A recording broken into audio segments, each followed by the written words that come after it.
It was in the summer of 2006 that I heard Kayo Dot for the first time. Friends and online forums alike had been raving about their new record, dousing Anemone with copper tongue, and man, were they not wrong. When I heard it, my musical world was changed forever.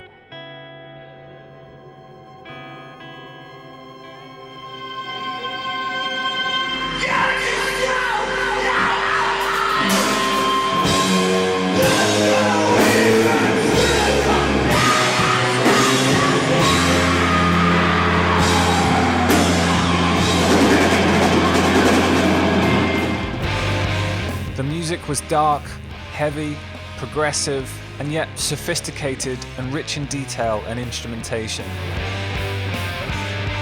It was like something I'd never heard before, but had been looking for a long time. The few images I could find of them online revealed them to be a large ensemble of music school types, reading from sheet music and wielding violins, flutes, trumpets, and all sorts, playing these sort of post-metal symphonies.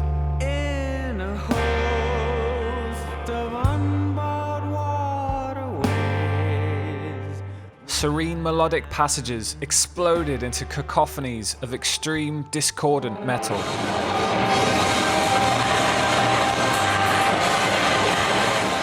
Yet somehow, all of these disparate elements were successfully wielded and brought together into one conceptual whole. I was instantly converted.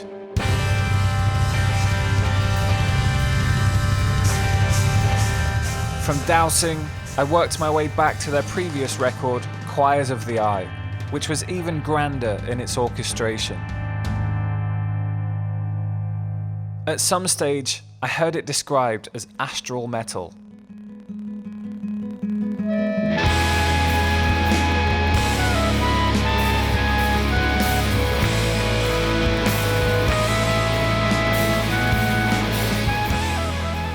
Astral metal, you say? Well, I wasn't sure what it meant yet, but I was certainly intrigued enough to try and find out. Eventually, I worked my way back even further to their previous incarnation, the band Maudlin of the Well, and their 2001 double album set, Bath and Leaving Your Body Map. It's a sprawling 2-hour set of music that again veers wildly between its various styles, from acoustic ballads Breath is real, anger's real. Sleep on your birthday and cry. to extreme metal.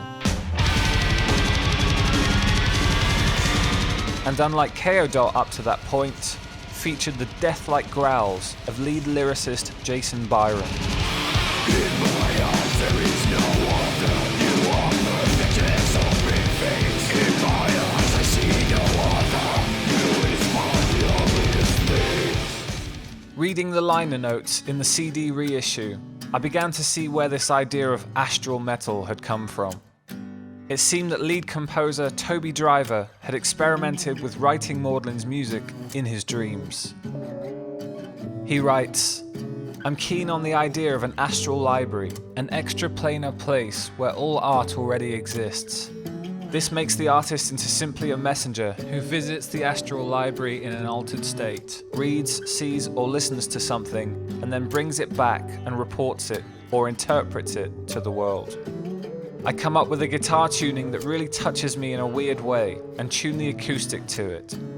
I leave it that way by my bedside, and each night just before sleeping, I hit the strings so that it resonates as I fall asleep. Ultimately, the experiment really works. Interlude 4 is entirely dreamt." Wow, that is just incredible. While delving further into the album's themes and ideas, I became aware that there was some kind of a riddle hidden within its artwork. The liner notes are littered with mysterious symbols and allusions to Aleister Crowley and occultism. I too dabbled in this world when I was younger and was reminded of the Disinfo lecture from Grant Morrison that inspired my own fledgling attempts at magic with a K. Here we are! Right! Is there any practicing magicians in the audience? Put your hand up if we got any. Yeah, come on, bold!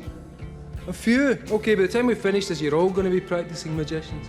One of the best techniques and one of the easiest techniques to prove that this thing works is to practice Sigil Magick. The technique is simple. Write down a desire. Take out the vowels, and you'll be left with a string of consonants. Take out the repeated consonants. Turn that thing into a little image and keep reducing it down until it looks magical. And there are no rules for this thing. Do it until it looks magical. But despite what I thought were my apparent credentials, I couldn't even begin to make a dent in the solution. Over the years, various members of the band were asked about the mystery, but were giving nothing away. It seemed like it was in danger of being lost to time completely, especially as Byron, the puzzle's author, had seemingly forgotten the solution, according to this discussion on Greg Massi's podcast, The Color of Air.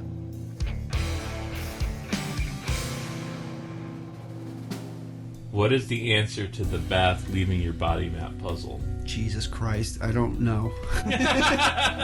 Toby actually sent me an email a few months ago where he was like, oh, you might be interested in this. And it was like some website, some thread kind of thing where it was just like, what do you think about this puzzle? And it went on for miles of just like people saying, well, I think it's this. And if you analyze this and this Hebrew letter means this and that and all that kind of thing. I don't remember, but it was inspired by SwordQuest. So in other words, there's little puzzles that you have to kind of solve to like make a poem kind of with the different song lyrics, and I cannot remember for the life of me what it was. What the end poem is? Yeah, what the end result of it is.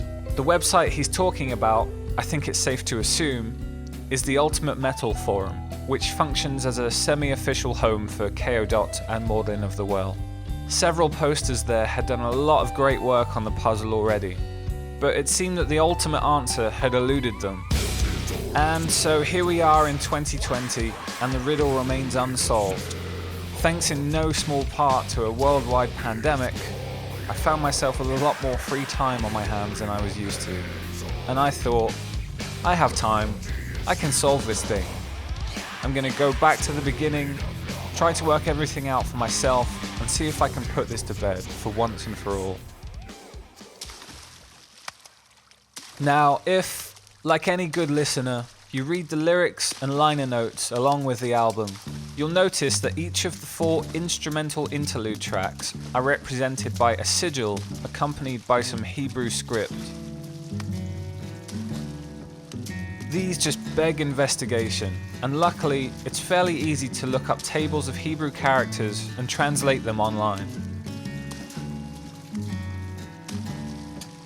But as it turns out, the top line of each of these turns out to be a string of numbers. This one, for example, reads right to left, 14, 18, 16, 3, and 4. The second is 16, 2, 8, and 11. So what do they refer to? At this point, it's unclear to me, but translating the second line proves to be more revealing. First is binah, which means understanding or wisdom. Second is gebura, which means strength or bravery. Third is hod, which means glory or majesty. And fourth, yesod, which means basis or foundation. These turn out to be 4 stages, or sephira, on the Tree of Life, the central symbol in Kabbalah, the school of ancient Jewish mysticism. In my admittedly rudimentary understanding, the base of the tree is meant to represent matter and the physical world, but rising up through the various stages brings us to the unconscious mind and then the conscious mind, up through the spirit world and the beyond. Now these Sephiroth, not him, each have a corresponding celestial body. Saturn, Mars, Mercury, and Luna, or the Moon, respectively. These 4 are mentioned in the lyrics of the song Birth Pains of Astral Projection.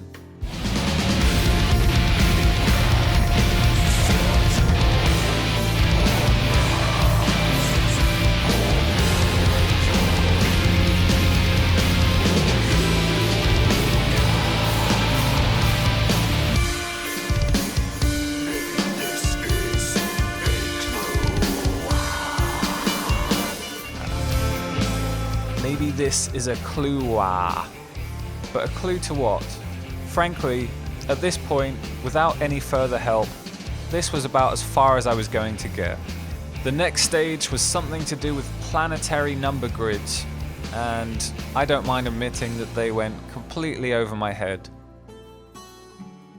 But thankfully, all was not lost, because they took pity on us and released The Secret Song, a CDR that was handed out at shows that seemed to contain more clues to help unlock the mystery. I managed to pick up this 2012 reissue. The lyrics to the song begin with these 4 Greek words.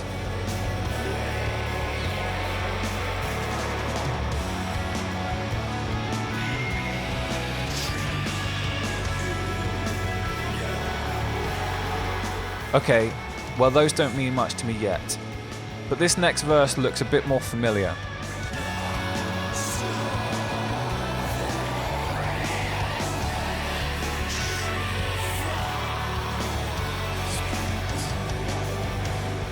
And then, even more familiar,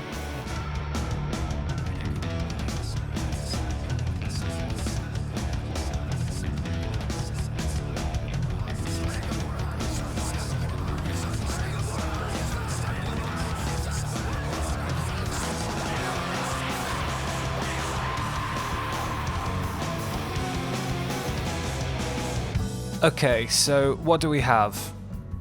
4 sigils, 4 planets, 4 Sephira, and 4 Greek words. These seem to line up and make some sort of sense. But it's the next part of the song that seems to be the key that unlocks the entire thing.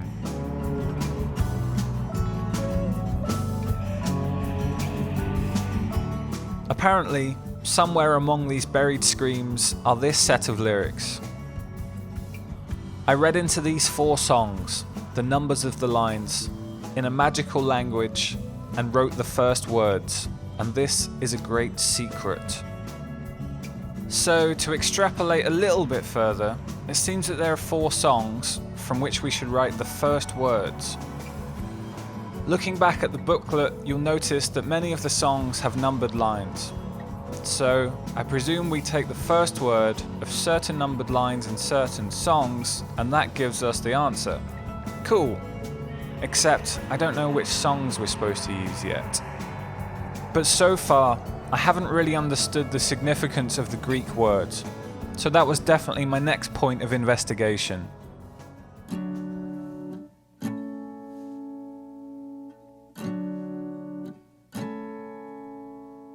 These 4 words translate as follows. Oreos means order or beauty. Topio means landscape or the outdoors. Petra means stone or rock. And Hypnos means sleep. Beauty, landscape, stone, sleep. So looking back over the track listing, we see some obvious candidates. For my money, we'd be looking at beauty, they aren't all beautiful, landscape, geography, stone must be Stones of October Sobbing, and sleep, again, surely, is Sleep is a Curse.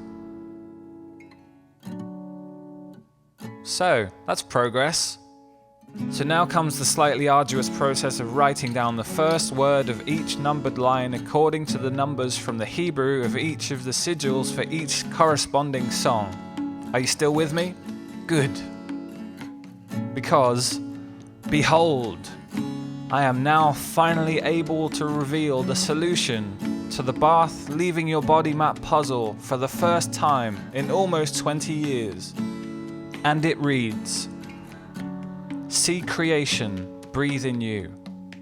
Speak voiceless sleep I, the blank clear thoughts So great, the life. Fuck. So basically, even with all the work I've done so far, I've really only ended up back more or less at the same place as the guys at the Ultimate Metal Forum did in the first place. So, I checked and rechecked my numbers. I sought second opinions from Greek and Hebrew speakers. I even went through the lengthy process of putting all the possible songs and variables on a giant spreadsheet to look for alternate solutions. But no dice. So I started to think for the first time that maybe they'd gotten the numbers wrong in the first place, and that maybe the solution was unsolvable. I was reminded of the Zodiac ciphers with their misspellings and incorrect application of their own solutions, which is why so many of them have gone unsolved for so long. But shout out to David Oranchak, who seems to be changing that. But I wasn't defeated just yet. I just needed to look elsewhere for an outside source of inspiration.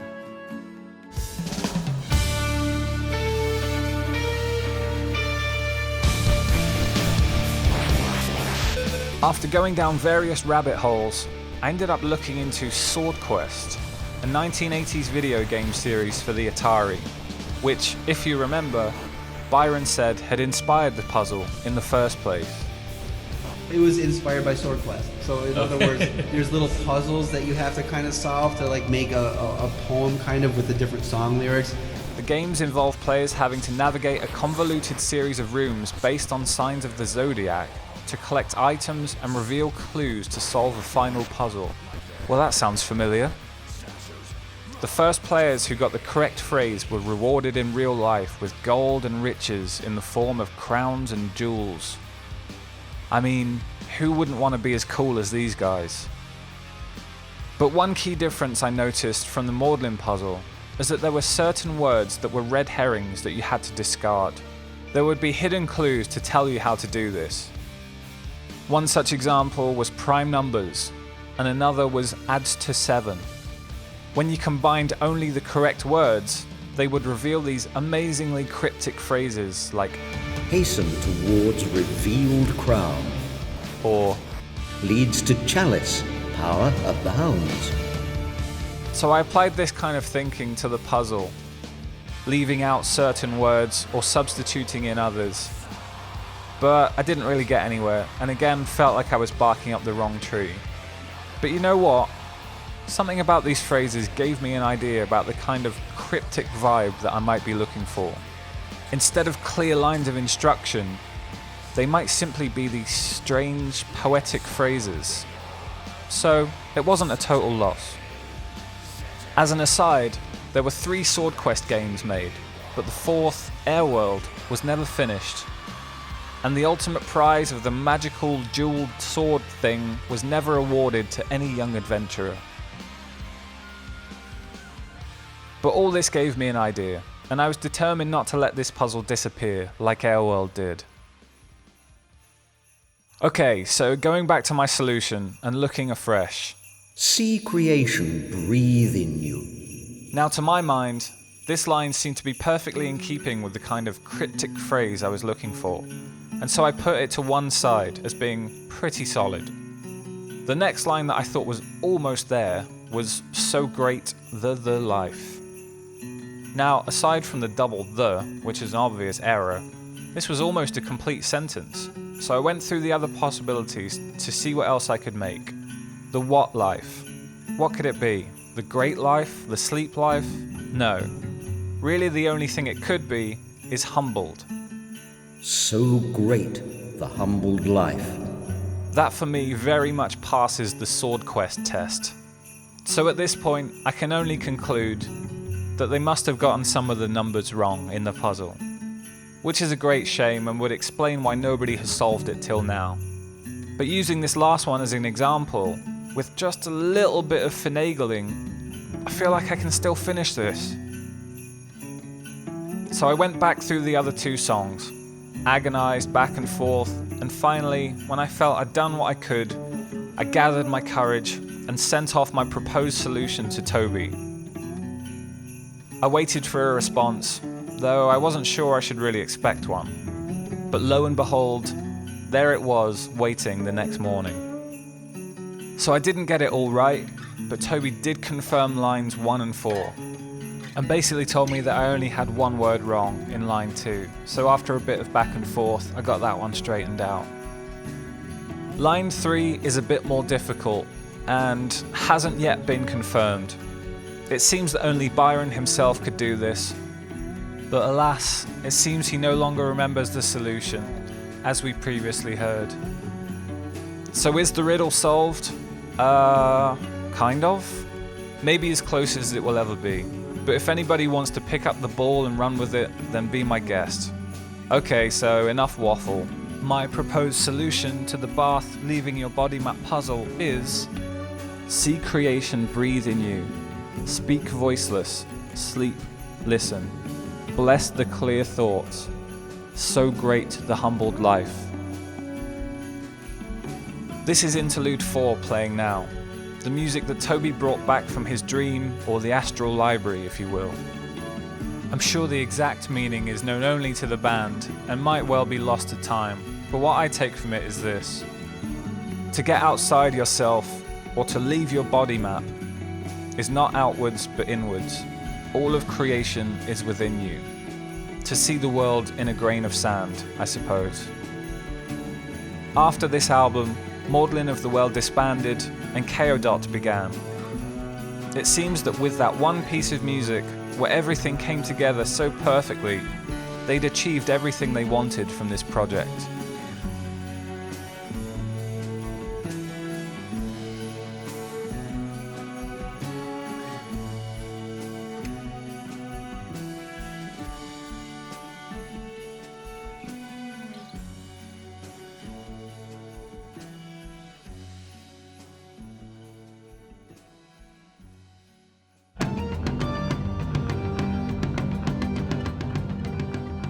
Kayo Dot is not only still going, but continues to evolve with each and every album. They seem to find infinite ways to redefine themselves. Their music has passed through hazy woodwind freakouts, 80s chorus-based goth fusion, retro-futuristic John Carpenter-esque sci-fi, anime-inspired synth ballads, and through to their latest record, Blasphemy, which I could try and describe as avant-garde, double-drummed prog rock, but I won't.